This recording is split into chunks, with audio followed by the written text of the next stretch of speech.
Em 480 a.C., os gregos derrotaram a esquadra persa em Salamina.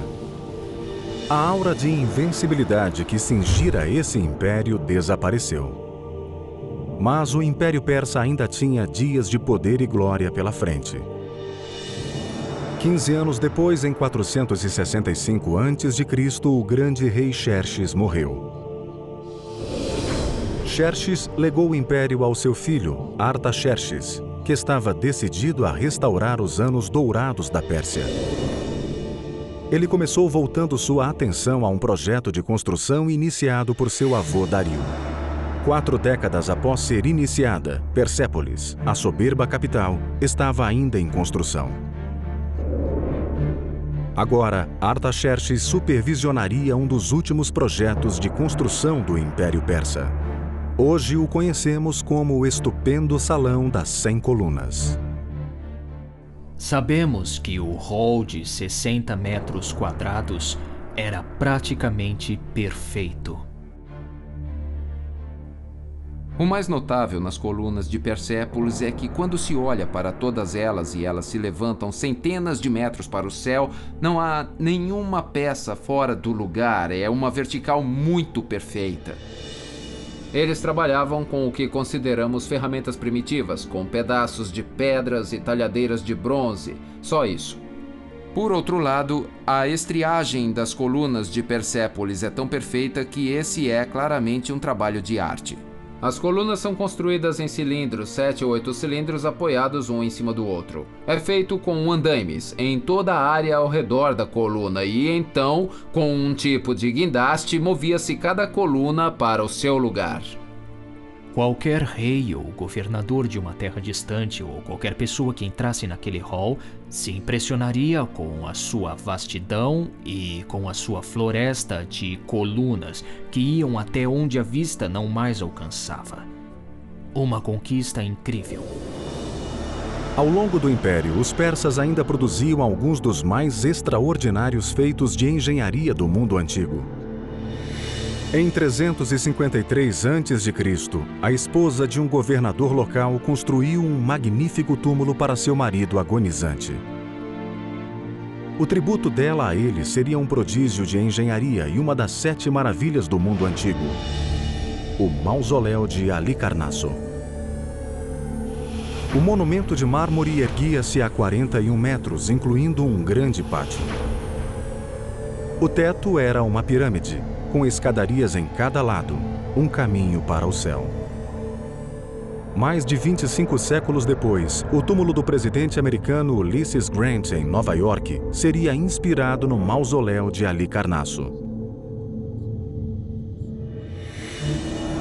No século IV a.C., a engenharia persa ainda era a melhor do mundo. Mas por baixo das colunas torreantes e dos palácios suntuosos, as fundações do império desmoronavam. E seus inimigos estavam às portas. Quando Atenas apoiou a rebelião do Egito e os gregos ocuparam a capital, Mênfis, Artaxerxes abandona Persépolis e suas construções e parte para uma campanha militar para expulsar os gregos de Mênfis e trazer mais uma vez o Egito para o domínio dos persas. Será a última grande vitória do Império Persa, porque em 424 a.C., Artaxerxes morre, deixando um enorme vazio e 8 terríveis décadas de violência e negligência. E enquanto o Império Persa se envolve em um conflito internacional e corrupto, um jovem príncipe macedônio estuda Heródoto. E assim a importância do grande persa Ciro o Grande. E esse príncipe macedônio se concentrará em dominar o mundo. Seu nome é Alexandre. Em 336 a.C., um parente distante de Artaxerxes ascendeu ao trono. Ele assumiu um nome dinástico, Dario III.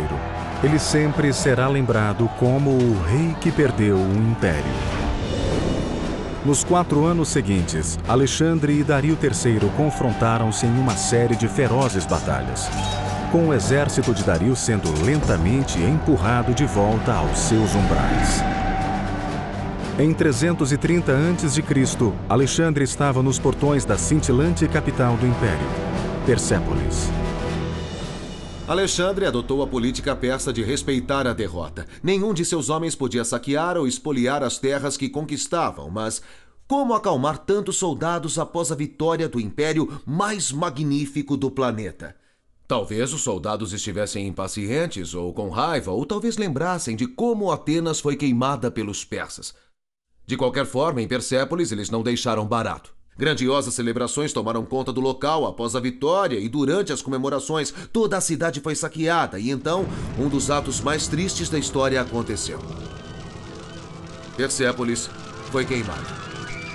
Alexandre não tinha a intenção de devastar o local. Persépolis provavelmente foi queimada por uma questão simbólica. Ele a queimou para deixar algo marcado e não para destruí-la. Devia ter muita tapeçaria e outras coisas mais, e sem dúvida o fogo pode ter começado acidentalmente e não propositalmente, porque se ele realmente quisesse se tornar um rei Aquemênida, a última coisa que faria seria destruir Persépolis. Mas não havia o que fazer quando a chama se espalha. E é realmente uma chama terrível, ela deixa sua marca por onde passa. Dario III escapou de ser capturado, mas no verão de 330 a.C. foi assassinado por um aliado. O último rei Aquemênida estava morto. Alexandre deu a Dario um magnífico funeral. E mais tarde até desposou a filha dele.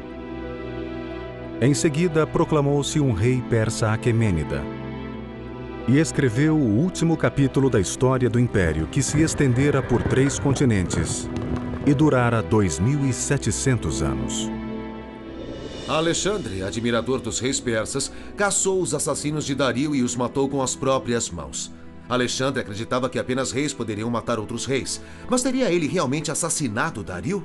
Provavelmente não, pois Alexandre não criou um império, ele apenas o conquistou. O império já estava lá, foi construído por Ciro o Grande. Agora, o gênio Alexandre cooptaria e usaria a Pérsia?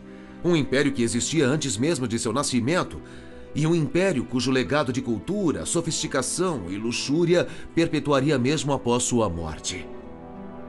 Para o History Channel, eu sou Peter Weller.